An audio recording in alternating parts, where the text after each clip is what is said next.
বিরোধী দল নির্বাচিত রাষ্ট্রপতিকে অভিনন্দন জানিয়েছেন। এটাই গণতন্ত্রের সৌন্দর্য। আমি অভিনন্দন জানাই বিরোধী দলকে। তারা বিদ্যমান সংবিধানকে মেনে সাংবিধানিক প্রক্রিয়ায় রাষ্ট্রপতি নির্বাচনে অংশগ্রহণ করেছেন।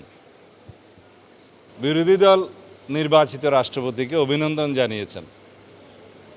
বিরোধী দল থেকে যিনি নির্বাচনে অংশগ্রহণ করেছিলেন ডক্টর অলি আহমদ সাহেব, তিনিও নির্বাচিত প্রার্থীকে অভিনন্দন জানিয়েছেন। এটাই গণতন্ত্রের সৌন্দর্য, এটাই গণতন্ত্রের জন্য শুভ লক্ষণ।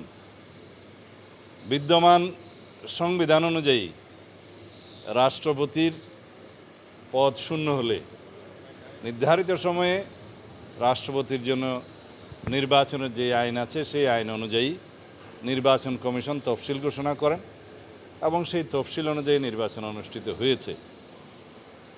এখানে অংশগ্রহণ করে বিরোধী দল সাংবিধানিক প্রক্রিয়াকে এবং সংবিধানকে, বিদ্যমান সংবিধানকে স্বীকৃতি জানিয়েছে।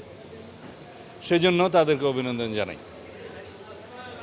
বাংলাদেশে গণতন্ত্রের চর্চার মধ্যে বিরোধী দল, সরকারি দল তাদের নিজস্ব অবস্থান থেকে বিভিন্ন রকমের রাজনৈতিক বক্তব্য দিয়ে থাকেন, কিন্তু দিন শেষে সাংবিধানিক প্রক্রিয়াকে স্বীকৃতি দিয়ে তারা গণতান্ত্রিক প্রক্রিয়া অংশগ্রহণ করেছেন।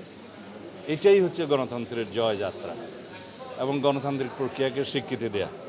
এখানে আমি একটা বিষয় বলতে চাই, যদি ৭০ ধারা বিদ্যমান অবস্থায় মেনে নিয়ে বিরোধী দল সাংবিধানিক প্রক্রিয়ায় রাষ্ট্রপতি নির্বাচনে অংশগ্রহণ করে থাকে, তাহলে বিদ্যমান সংবিধান অনুযায়ী সংবিধান সংস্কার পরিষদের যে সদস্যরূপে তারা শপথ নিয়েছেন সেটা সাংবিধানিকভাবে টিকে না, এই স্বীকৃতি তারাই দিলেন। সেজন্য আবার অভিনন্দন জানাই।